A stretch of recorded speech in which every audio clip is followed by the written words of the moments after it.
Buenas tardes a todos. Para quien no me conozca, soy Raúl de la Rosa, soy investigador titular del IFAPA aquí en Córdoba y pues tengo el placer de presentar hoy una nueva sesión del ciclo de seminarios online Investigamos para conocer y combatir las enfermedades causadas por Xylella fastidiosa. Como saben, este ciclo de seminarios surge de la colaboración entre la plataforma CSIC, la plataforma Xylella CSIC, que es CITES, y un proyecto sobre el control de Xylella fastidiosa que está financiado por el INIA y por el Ente Profesional del Aceite de Oliva de España. En esta ocasión, el título de la ponencia es Evaluación de la resistencia a Xylella fastidiosa en variedades de olivo, que va a impartir mi compañero Lorenzo León, que también trabaja aquí, también es investigador titular también aquí en el IFAPA de Córdoba. Y nada más, por mi parte, yo más pues ya le cedo la palabra a Lorenzo para que comience la presentación. Muchas gracias a todos por vuestra asistencia. Muy bien, pues buenas tardes a todos. Muchas gracias, Raúl, por la presentación. Encantado de que estén esta tarde aquí para seguir esta presentación en esta cálida tarde cordobesa. Efectivamente, durante los próximos aproximadamente 30 minutos, pues tengo la intención de hablar un poco de los trabajos de evaluación de resistencia a Xylella fastidiosa en variedades de olivo que se han ido realizando en los últimos años en el marco de diferentes proyectos de investigación. Yo, como ha comentado Raúl, soy investigador titular aquí en el IFAPA. Yo trabajo en mejora genética del olivo, así que como pueden imaginar, pues este tipo de trabajos son trabajos muy amplios en los que han estado involucradas muchas personas, no solamente yo, obviamente, y en particular, pues mis compañeros, el propio Raúl de la Rosa, mi compañera Angelina Velay y Alicia Serrano, que hemos estado generando y proporcionando material vegetal para su evaluación para resistencia a Xylella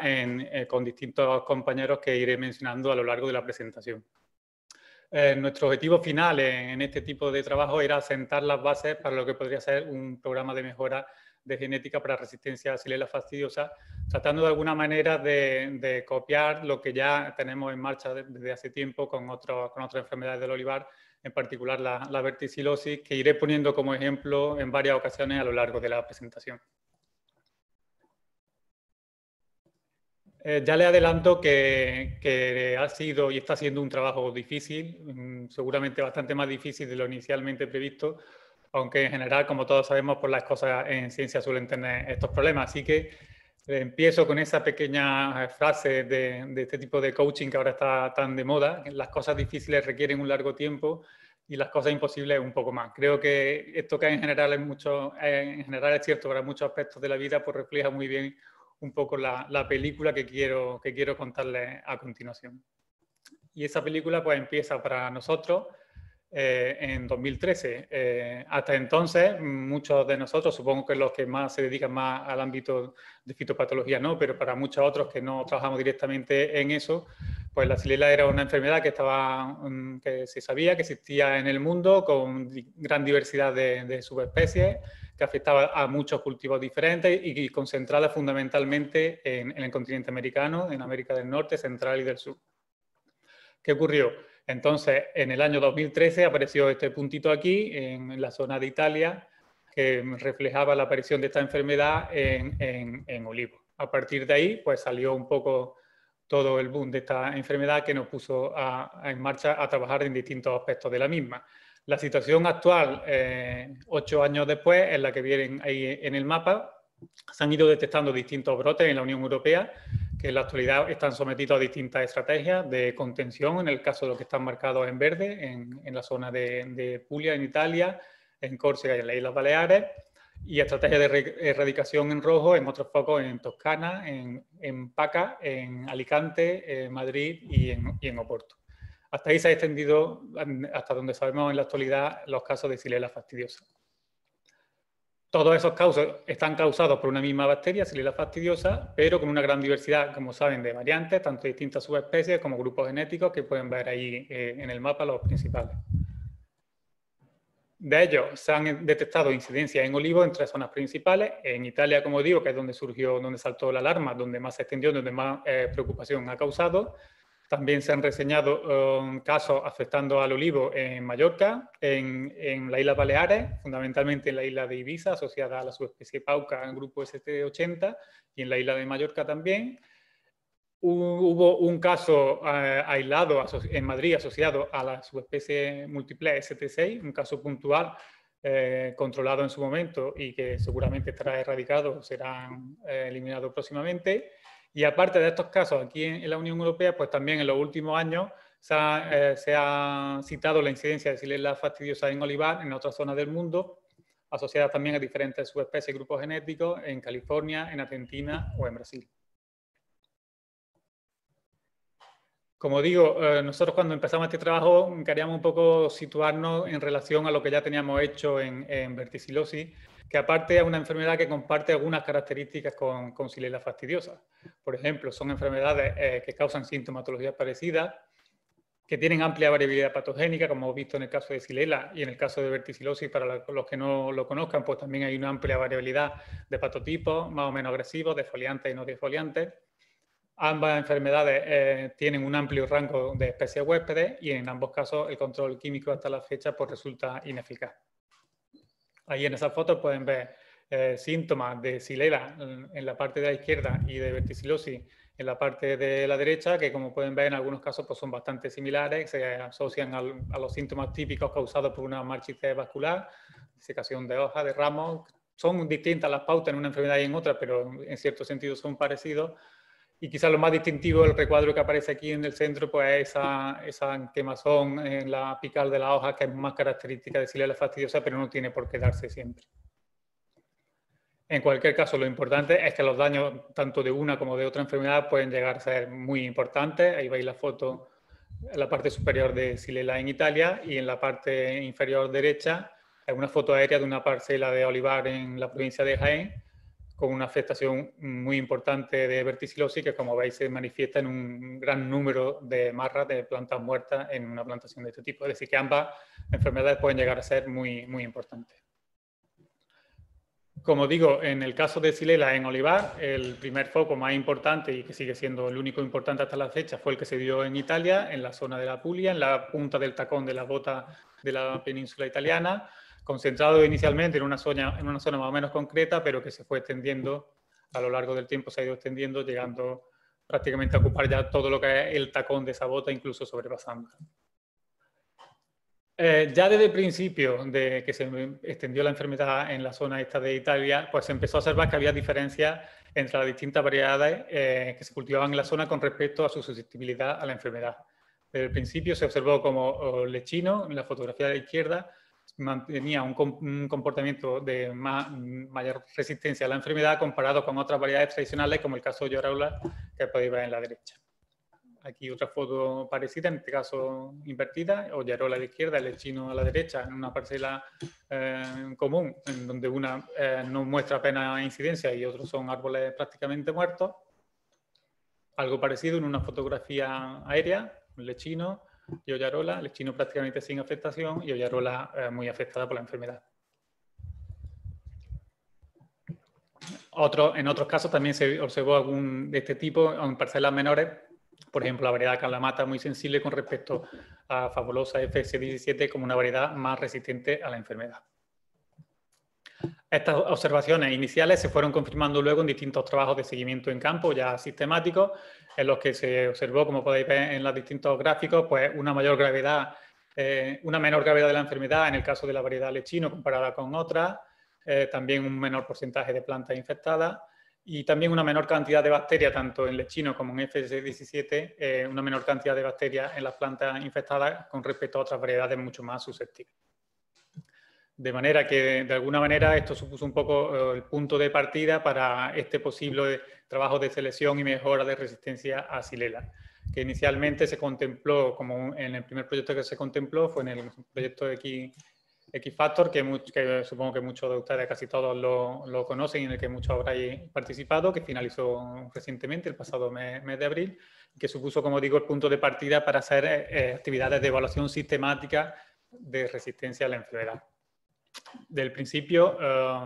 se pusieron de manifiesto la posibilidad, con los colegas italianos, la posibilidad de distintos procedimientos de inoculación posibles, tanto en invernadero, en condiciones controladas, como en campo, con el apoyo de vectores, y posteriormente, más adelante, una vez iniciado ya el proyecto, también la posibilidad de usar el injerto como método de inoculación que veremos a continuación. En invernadero, el método de inoculación elegido era por inoculación por gota y pinzamiento. Hacían distintas inserciones en los peciolos junto al tallo, unas 3 por planta, y se veía que los resultados en condiciones controladas de invernadero eran más consistentes que en otro tipo de condiciones. Los trabajos iniciales eran bastante esperanzadores en el sentido de que confirmaban las observaciones en el campo, se veía un mayor porcentaje de positivos en las variedades sensibles, como el caso de Celina del Dinardo, y desde muy pronto, desde un mes después de inoculación, se veía mayor colonización y más rápida en esta variedad que en otras variedades más resistentes, y también mayor población bacteriana en tallos y hojas de las variedades más susceptibles con respecto a las más resistentes. Los síntomas eran similares a los observados en campo: clorosis, marchitez, desecación. En variedades muy sensibles como esta chelina se iniciaban a los 12 meses después de la inoculación, pero luego se vio que para otras variedades los síntomas aparecían más tarde y eran bastante más erráticos que en este caso. En cualquier caso, desde nuestra contribución, desde aquí, desde IFAPA, fue fundamentalmente proporcionar material vegetal de distinto origen, incluyendo un grupo importante de variedades seleccionadas del Banco Mundial de Germoplasma de Olivo, representativa de la variabilidad genética y geográfica de la especie. Aquí en el Banco Mundial del IFAPA se dispone de más de 1000 accesiones de distintas variedades de distintas zonas de toda la zona de cultivo de olivar, y estas 40 variedades se seleccionaron de lo que se llama una colección nuclear, que trata un poco de representar una muestra representativa de todo ese conjunto de variabilidad. También, por ver un poco la respuesta de susceptibilidad-resistencia en distintas subespecies afines al olivo, se emplearon también algunos genotipos, tanto de acebuche, de olivo silvestre, como de las subespecies guanchica y cerasiformis. Y también, a falta de ningún otro conocimiento de qué material se podría ser de interés, pues se enviaron algunos de los genotipos procedentes de nuestro programa de mejora que estaban seleccionados como resistentes a verticilosis, ya que, como digo, las dos enfermedades compartían ciertas similitudes, procedentes de distintos cruzamientos entre las variedades que pueden ver ahí en la diapositiva.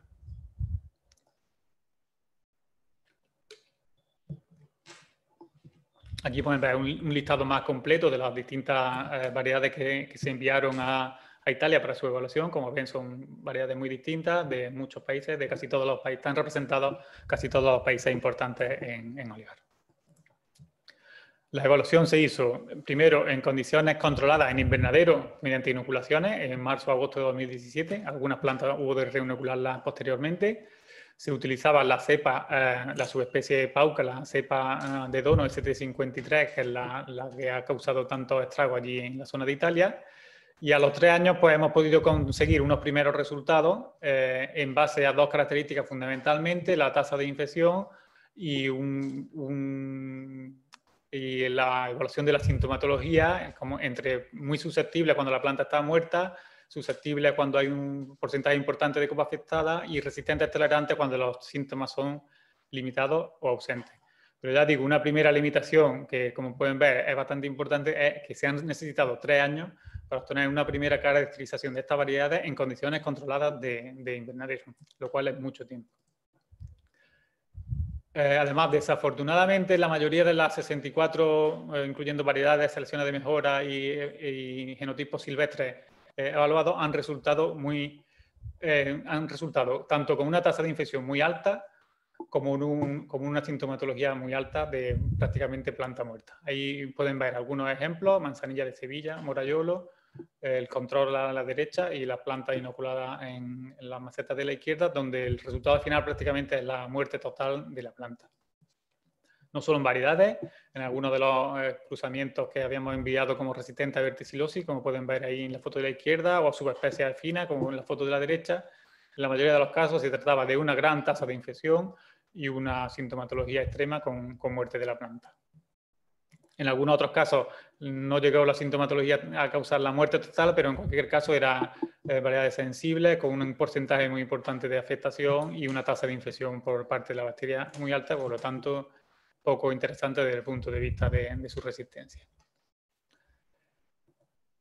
En el extremo opuesto, desafortunadamente, solo un pequeño número de variedades confirmaron lo que íbamos buscando: una tasa de infección baja, muy baja, y síntomas muy limitados o prácticamente ausentes. De todas ellas hay 4, la variedad lechino, que era un poco el control porque ya se había visto en campo su comportamiento tan bueno, y aparte de ellas, variedades como Ascolana tenera, lecho del corno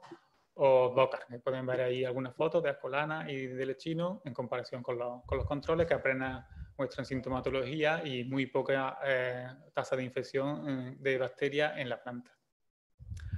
No obstante, esto que podría ya haber sido una pequeña buena noticia no llega a cumplirse de todo como buena noticia, en el sentido de que 2 de esas 4 variedades, Ascolana y lecho del corno, pues se han mostrado susceptibles en condiciones de campo, con lo cual de alguna manera hay que poner entre paréntesis los resultados de la inoculación en invernadero. La otra variedad en principio interesante, DOCA, tiene unas características un poco particulares. Primero, no hay datos de evaluación en condiciones de campo, de resistencia a Xylella. Y luego, además, esta variedad, como digo, un poco particular, es una variedad local de Túnez que presenta un tamaño de fruto muy pequeño. En los estudios que se han hecho en los últimos años se ha visto normalmente que genéticamente se asociaba a los olivos silvestres. De hecho, su nombre en árabe quiere decir árbol polinizador y en general, desde el punto de vista agronómico, pues parece poco recomendable para su cultivo directo en campo. Con lo cual, a pesar de su resistencia, pues tiene otra serie de inconvenientes que no la hacen muy recomendable. En definitiva, de un cribado importante en el que esperábamos tener resultados quizás más interesantes, pues la verdad que ha habido una limitación importante en cuanto a la selección de genotipos de interés.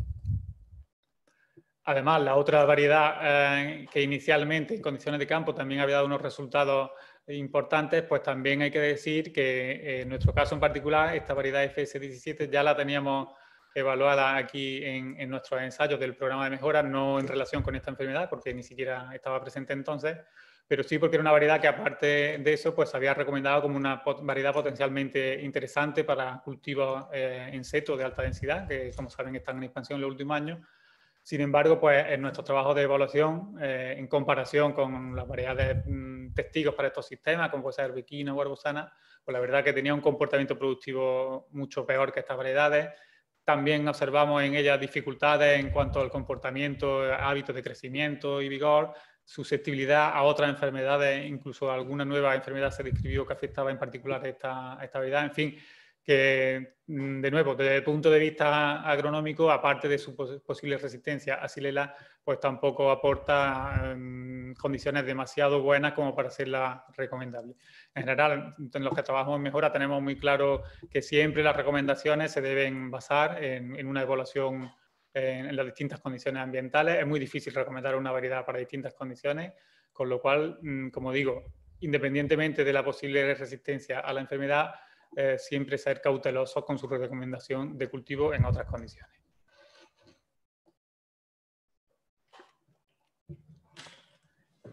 Por otro lado, de alguna manera, pues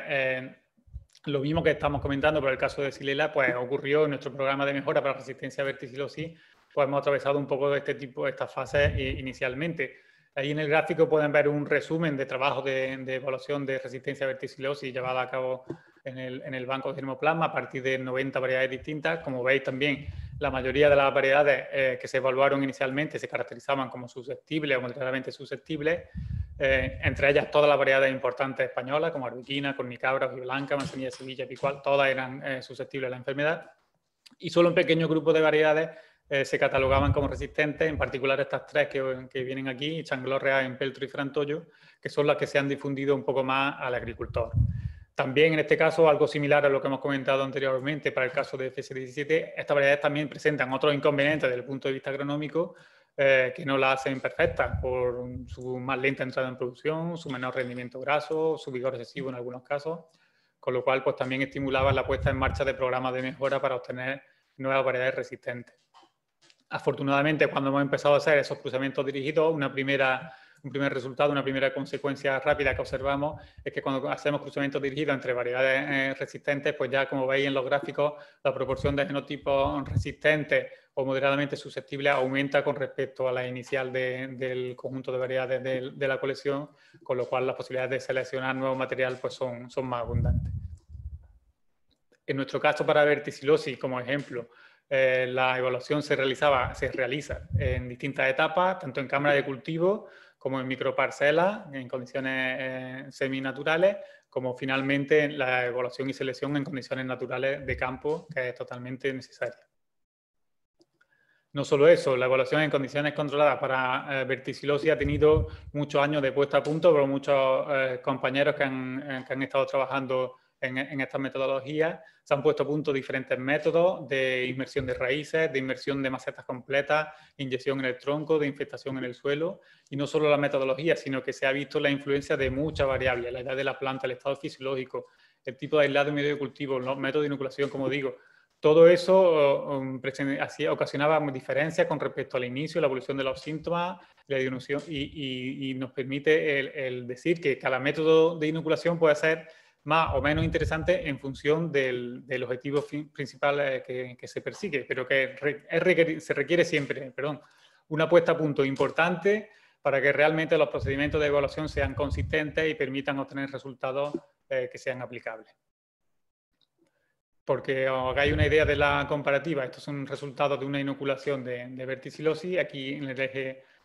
horizontal podéis ver la escala de tiempo en días. Es decir, que en 50, 60 días la mayoría de los genotipos susceptibles han mostrado ya la sintomatología y se pueden descartar. Comparar esto con los resultados, como he visto anteriormente, que han sido durante 3 años para tener una primera evaluación. Ahí la comparativa, pues, como digo, pues claramente mucho más inconveniente en el caso de Xylella comparado con verticilosis. También es importante que los resultados, como digo, de las distintas metodologías, pues no siempre correlacionaban exactamente, y de ahí la importancia de hacer distintas etapas de selección. Aquí, por ejemplo, veis una comparación entre microparcela y cámara de cultivo. Todos estos genotipos eran resistentes en condiciones de cámara de cultivo, sin embargo, cuando se ensayan en microparcelas, algunos de ellos, estos que tienen la barra en color rojo más grande, pues se muestran como susceptibles a la enfermedad, de manera que solo unos pocos de los inicialmente seleccionados pasan a siguientes fases. Lo mismo luego cuando comparamos microparcelas y campo, también hay una cierta disconformidad en los resultados, aunque sí en este caso la correlación es ya mucho más alta y la mayoría de los genotipos interesantes en unas condiciones lo son finalmente en condiciones de campo. En cualquier caso, lo que quiero significar es la importancia de la evaluación completa, consistente, con distintas metodologías, en distintas condiciones. Y los ensayos de campo no lo he comentado, pero no son un campo de ensayo, son varios campos de ensayo en distintas condiciones ambientales, con distintas condiciones de suelo, de inóculo, etc. De manera que todo el conjunto de estos resultados es lo que nos permite tener un resultado realmente consistente de resistencia o no a la enfermedad. Como decía, en el caso de Italia, un segundo procedimiento de inoculación era por exposición a vectores en campo. Se estableció una parcela de ensayo en la zona de Italia con mayor incidencia de la enfermedad. Aquí podéis ver algunas fotos de la plantación, en los árboles que rodeaban la plantación totalmente afectados. Y en este caso, pues la evaluación es un procedimiento que incluye evaluación de cuantificación de la bacteria por PCR una vez al año, polinización, estudio de la colonización y expansión de la bacteria, sintomatología 2 veces al año. Pero en la mayoría de los casos los síntomas, volvemos al mismo problema, no se han iniciado hasta 3 o 4 años y en las variedades más susceptibles. Con lo cual es muy difícil completar estas evaluaciones. Ahí podéis ver un ejemplo de la escala de sintomatología observada en campo, según el sentido de la aguja del reloj, desde 1, 2, 3, 4, 5. Y con todo eso, pues los compañeros de Italia pues ya tienen resultados de algunos de los primeros ensayos que establecieron en el marco de algunos proyectos, donde han confirmado, fundamentalmente han confirmado la resistencia de la variedad lechino, pero tampoco han observado ninguna otra variedad que sea potencialmente interesante. En nuestro caso, los materiales que enviamos, que he comentado anteriormente, se establecieron posteriormente y todavía pues, no hay resultados de esta evaluación en campo. Y un último procedimiento que he comentado también, se trata del empleo de injerto en plantas infectadas, como podéis ver ahí. También han empleado distintos tipos de injertos, de parche o de púa. Y en este caso, que empezó posteriormente, que tampoco tenemos todavía información de evaluación, porque como digo, fue el último de los procedimientos que se empezó, y también se enviaron un importante número de genotipos de distintos orígenes, selecciones de mejora, progenie, genotipos silvestres y distintas variedades de distintos países. Todo esto, pues, en los próximos años permitirá completar una evaluación de un número de material bastante más importante y esperemos en esta ocasión sí pues, poder disponer de una u otra fuente de resistencia que nos permita aumentar o iniciar y expandir un poco la base genética para un posible programa de mejora. En resumen, de todas estas evaluaciones que se han realizado en colaboración con los colegas de Italia, pues la mayoría de las variedades, selecciones o silvestres que hemos enviado parecen ser susceptibles. El periodo de inoculación tras las inoculaciones artificiales es muy largo. Los resultados también muestran, no lo he comentado, pero muestran bastante heterogeneidad, tanto entre plantas como a lo largo del tiempo. Son difíciles de interpretar porque en algunos casos mantener la planta en maceta durante tanto tiempo induce a confusión con otros posibles estreses. Los periodos de incubación son todavía mayores en campo y por lo tanto creo que son necesarias una serie de mejoras metodológicas que permitan de alguna manera homogeneizar mejor estas técnicas de inoculación y tener resultados más consistentes y, si es posible, en un periodo de tiempo más corto. Y en ello se está. Esto es un trabajo que no ha hecho nada más que iniciarse. A modo de ejemplo, pues algunas de estas posibles mejoras que ya se están ensayando, por ejemplo, los colegas de Italia han observado en algunos de sus trabajos que las plantas injertadas parecen mostrar una mayor severidad y una mayor cantidad de bacterias que las plantas autoenraizadas. Realmente no se sabe muy bien a qué se puede deber este efecto, pero si se confirma esto en posteriores ensayos, pues ya puede suponer una clara mejora del proceso de evaluación que permita acelerar y aumentar el número de genotipos en ensayo. Como continuación al trabajo que se había iniciado en el proyecto X-Factor, en el proyecto europeo, pues como sabéis también, supongo que muchos participáis, se inició un proyecto a nivel nacional con financiación de INIA, de la Agencia Española y del Ente Profesional de Aceite de Oliva, en el que participamos muchos centros nacionales y en el que pues, se pretendía por nuestra parte, bueno, como alguna fotografía, la sintomatología de olivo en las Islas Baleares, tanto en olivos cultivados como en olivos silvestres. Un trabajo que se ha iniciado y que ofrece algún resultado se refiere al hecho de que se ha tratado de ir identificando las variedades, en este caso en esta tabla se representa la variedad de Ibiza, en las cuales se había hecho seguimiento de la enfermedad, pues con ese mismo ADN que se había extraído para cuantificar, para identificar y cuantificar la bacteria, pues se ha empleado también para identificar las variedades de las que provenían. Como veis, en este caso, en Ibiza, pues la verdad que tampoco no hay mucha variabilidad en cuanto al material que se ha prospectado. La mayoría de las variedades, la mayoría de los árboles pertenecían a la variedad cirujal, solo alguna otra variedad anecdótica, y pues tampoco, por la verdad que no nos ha permitido, hay positivos y negativos en cualquiera de ellas, y tampoco por el momento no nos ha permitido tampoco identificar alguna variedad como potencialmente más interesante o como especialmente sensible. Continuaremos también este trabajo a lo largo del tiempo y también es posible que por esta vía podamos identificar alguna posible fuente de resistencia. Aparte de esto, pues sí quiero indicar que, para los que no lo conozcan, que en cualquier caso la situación en Baleares no tiene nada que ver con la situación que está ocurriendo en el olivar en el sur de Italia. Aquí podéis ver fotos de algunos de los viajes que hemos hecho de plantaciones de olivar en Mallorca o en Ibiza, que son perfectamente viables y que no tienen apenas afectación de la enfermedad. La idea, repetir un poco el mismo ensayo que hemos hecho, que tenemos en marcha en Italia, en las condiciones de Mallorca en principio, con los mismos materiales y con los mismos procedimientos aproximadamente, variando evidentemente tanto las condiciones ambientales donde se desarrolla el ensayo, como el patógeno en cuestión, la subespecie y grupo genético que está en Baleares comparado con la que hay en Italia. Estos ensayos, tanto en invernadero como en campo, se han establecido no hace mucho, en 2019. Por el momento no ha sido posible detectar la bacteria ni se han observado sintomatología en campo, aunque, como estamos diciendo, pues debido al largo periodo que requiere esta enfermedad, pues es cuestión de esperar un tiempo más largo para empezar a observar y obtener información de interés. Y ya por ir finalizando, también quiero comentar que a lo largo de estos años se han tratado de poner a punto, en particular una vez que empezó a verse todas las dificultades que entran en estos procedimientos de evaluación, pues se ha puesto todavía más interés, si cabe, en el potencial desarrollo de herramientas moleculares que nos sirvan para acelerar un poco de estos procesos de evaluación. Entonces, en distintos trabajos ya se tratan de identificar posibles genes de resistencia que pudieran servir como como digo, como herramientas de selección precoz. Y también otras aproximaciones a nivel pues, de todas las ómicas disponibles que conocemos hoy en día, metabolómica, ionómica, también estudios a nivel de microbioma. Todos estos trabajos siguen en curso, creo que tienen algunas limitaciones. Por ejemplo, en la mayoría de ellos se emplea un número de variedades muy limitado, los muestreos en campo están sometidos siempre a una influencia ambiental, no son condiciones estandarizadas, el estado de enfermedad puede cambiar, en fin. Tienen algunas limitaciones metodológicas, pero en cualquier caso, los resultados que proporcionen, siendo precavidos, pues seguro que son interesantes a medio y largo plazo y nos permiten también abrir unas nuevas vías que puedan ser de interés.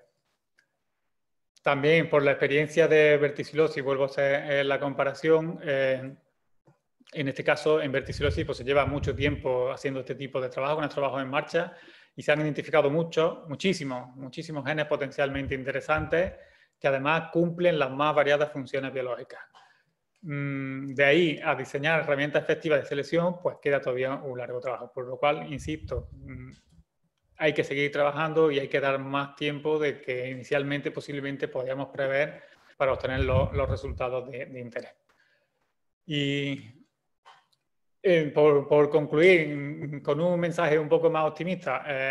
ya estoy haciendo, creo, hincapié en todas las dificultades que hay y en todo el trabajo que queda pendiente, pero sí me gustaría terminar diciendo que es posible, que se ha hecho en otras especies y que evidentemente se puede hacer en olivo. Solo un par de ejemplos. En el caso de la enfermedad de Pierce en la viña en California, pues ahí se conocían algunas variedades y selecciones locales con resistencia parcial, y se identificó material resistente entre distintas subespecies, entre distintas especies afines a la vid cultivada, con lo cual eso permitió pues, poner en marcha un programa de mejora por cruzamiento, mejora clásica, que posteriormente ha tenido el apoyo de distintas herramientas de marcadores moleculares, con lo cual pues, se ha podido acelerar todo este proceso. El forzado del crecimiento también se aceleró lo máximo posible, incluso hasta dejarlo en solamente 2 años. Y todo eso pues, permitía hacer cruzamientos, retrocruzamientos, en fin, acelerar bastante el proceso de selección. Y finalmente lo que vamos buscando los que trabajamos en mejora, pues el desarrollo de nuevas selecciones, de nuevas variedades. Ahí podéis ver algunos ejemplos de variedades seleccionadas en estos trabajos de vid en California. Como veis, tienen un pedigrí de lo más variado,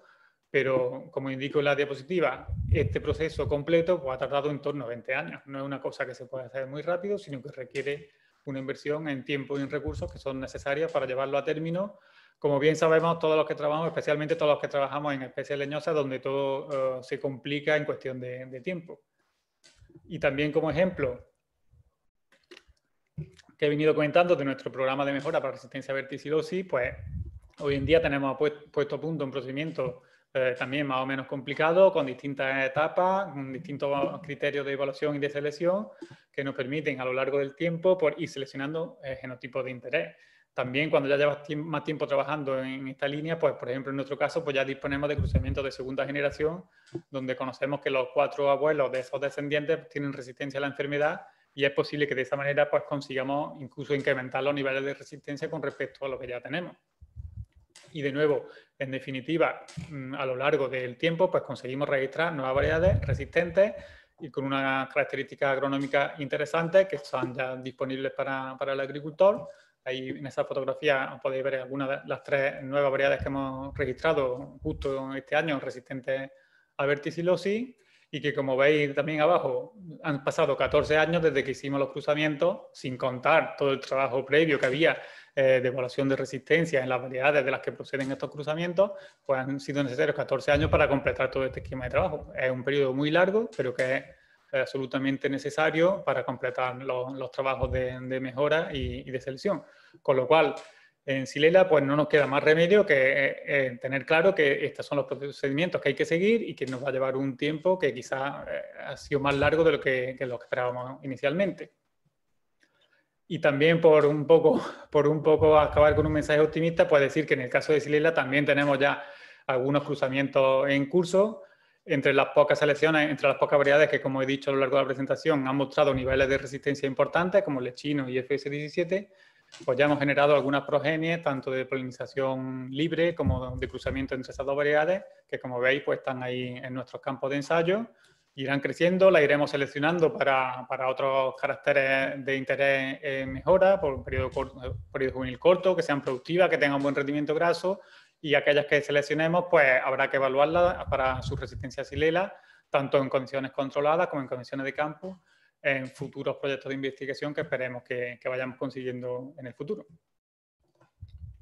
Ya por concluir de nuevo con alguna reflexión, pues constatar que es difícil la evaluación, tanto en condiciones controladas como en condiciones de campo, que hay que esperar resultados a medio y largo plazo, que hay que seguir insistiendo en búsqueda de nuevas fuentes de resistencia, en generar nuevos materiales y, como no, necesitamos todavía, creo que bastantes herramientas de interés, de selección, ampliar los conocimientos necesarios para poner a punto procedimientos de evaluación precisos, estudiar mejor los posibles mecanismos de resistencia y cómo nos pueden ayudar a diseñar herramientas de selección asistida por marcadores, y finalmente también en toda la fase de ensayo, que es fundamental, de los distintos genotipos, distintos ambientes con distintos patógenos, subespecies y grupos genéticos que hay en la actualidad en Xylella fastidiosa. Vuelvo al mensaje original. Los trabajos difíciles llevan mucho tiempo, no queda otro remedio, pero lo hemos iniciado y estamos en el procedimiento de continuar un trabajo que ya está en marcha. Para finalizar, pues quería simplemente agradecer los distintos proyectos que nos han financiado todos estos trabajos de investigación, especialmente el proyecto X-Factor, como he dicho anteriormente, el proyecto de INIA de la agencia y cofinanciado por la Interprofesional, y en nuestro caso proyecto de financiación propia del IFAPA. Y también pues agradecer a todos los compañeros que han colaborado en todos estos trabajos de evaluación, el grupo de María, del Donato, Federico y Vito en Italia, Blanca, Juan Antonio y Miguel aquí en el Instituto de Agricultura Sostenible, Tony estará en Valencia, Andreu, Diego, Pascual, Aura y Eduardo en Baleares. Seguro que me dejo a alguien, pero vamos, daros todos por agradecidos, y esperamos que podamos continuar todos estos trabajos que están en marcha y poner nuevas líneas a punto en futuros proyectos. Yo, por mi parte, lo dejo. Simplemente me han dicho que os deje con, bueno, una diapositiva de despedida. Esta foto me gusta porque es de uno de estos olivares majestuosos. Esta foto nos la hicimos en el último viaje que hicimos a la zona de Italia, justo antes de la dichosa pandemia. Eran unos árboles espectaculares en la zona de Ostuni, que en aquel momento estaba todavía fuera de la zona infectada de Italia. Creo que posteriormente ya la zona infectada de Xylella ha rebasado